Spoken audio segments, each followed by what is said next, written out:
like I'm being systematically prevented. There is no vast calculated plot against you, Michael. What is that supposed to mean? It means the Dean doesn't think about you at all. There is nothing in the TV vet and three-time Emmy nominee Rainn Wilson stars in the new sci-fi thriller called Utopia. We're so excited to have him with us this morning for a Canadian morning show exclusive.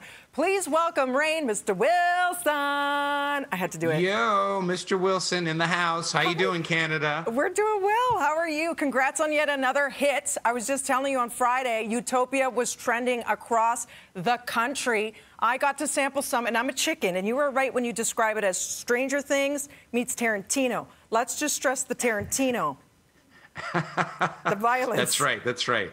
It's a pretty dark and crazy journey, but it's a lot of fun. My teenage son is eating it up with a spoon. Yeah, I wondered. I said, is he watching this? And you're like, he's all about it. Now, the fact that, you were editing this, they were editing this in April when the lockdown was happening, and the parallels between the environment, the conspiracy theories, the pandemic, the flu. Could you believe that it was life imitating art, imitating life? It's really, truly insane. I was texting Gillian Flynn, the creator, like in March and April, like, is this really happening? Because our show has a flu with bats and a pandemic and like vaccines and conspiracies, and it's astonishing how the real world is mirroring our little show. Mm-hmm. It makes me want to make a show about world peace. Yes. And then maybe we can get some world peace. And it is based on the British series. If people haven't seen that, we know you've had success with that before in The Office. But when you see this roll out, there's two schools of thought online. I don't know if you read the reviews or anything, but some are saying this is oddly therapeutic, in some way. Mm-hmm. And then others are saying, is this too soon? Is it anxiety-inducing? What are you hearing back now that it's launched? Yeah, listen, some of the reviewers are like, listen, I don't want to see a show about a pandemic. This is the wrong time to release a show about a pandemic. But it's also fun and funny and dark and strange and imaginative. And it's so clearly not the real world that I think it's kind of fun, escapist entertainment. And you have another veteran in John Cusack with all these incredible kids. So what was the vibe like on set when you were filming this?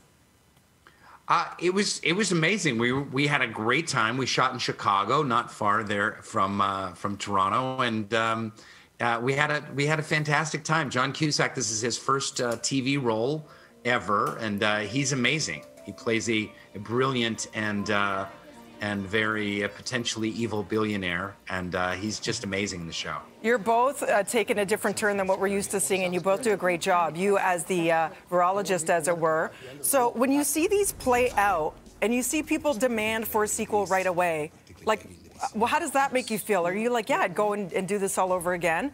What are you thinking in terms of a sequel? I would love to. I'd love to get a second season. I know they're working on one in the writer's room. It hasn't been greenlit yet, but that would be a lot of fun. Maybe we would come up with some other thing that would come true in the world. Who knows? You know what? I think you need to run with this, and it has to include a zonkey. I have worked on this show for 14 years, and I've never said the word zonkey, so thank you, Rainn. And I'm using it because I'm reading this on Wikipedia. I'm like, is this true? So you have a bunch of animals, which I love, including pigs, donkeys, and a zonkey. I looked it up. It's a beautiful thing, a zonkey. It's a beautiful thing, a zonkey. That sounds like a song. It's a beautiful thing, a zonkey. Yeah, absolutely. It's a donkey mom, zebra sperm dad, and it kind of has a little bit of both. It's got stripy legs. His name is Derek. My son named him when he was 6 years old. Derek the Zonkey.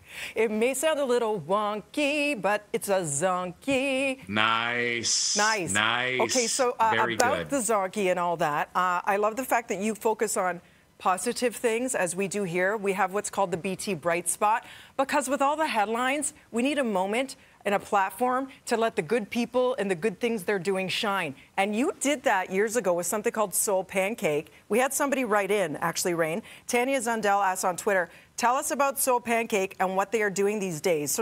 So what is Soul Pancake for those who haven't discovered it? Well, Soul Pancake is a YouTube channel and social media presence, a digital media company that's all about making uplifting content, bringing people together, uplifting humanity.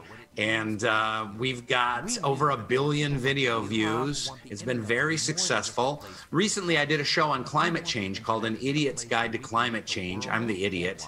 And I went up to Greenland and Iceland to explore climate change, and people can check that out on the Soul Pancake YouTube channel. That's awesome. And I was reading, you know, when your son was growing up, that you're so busy with work, you'd be able to get home after filming The Office at 7 o'clock and tuck him to bed. What's it like now spending all this time together, this forced time together? What have you learned about yourself? Well, I tell you, it's been a real blessing to have so many months with my teenage son, to just... Teenagers need to be with their dads, teenage boys, and you know, we wrestle every day or take a swim and in the pool, help them with homework, give them a hard time.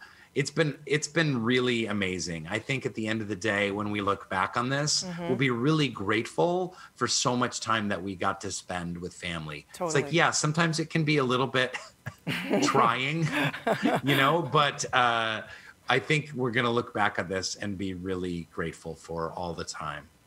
Do you guys watch The Office episodes, you know, when they're playing them over and over? Do you watch them back together as a family? You know, my son never wanted to watch The Office because he said, listen, I just want to know you as my dad. I don't want to know you as Dwight.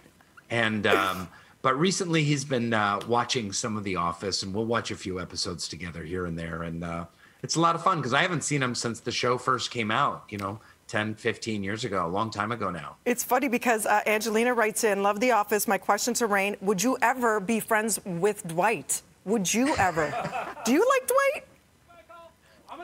I think I would be more like the Jim to Dwight. Like me, Rainn Wilson, I would be like, what makes this guy tick? What is going on with this guy? What can I maybe say to incite him into some kind of ridiculous mode of action? Which bear is better? Yeah, Which exactly. bear is better? You know, these just are ask him about bears. Just ask him about bears.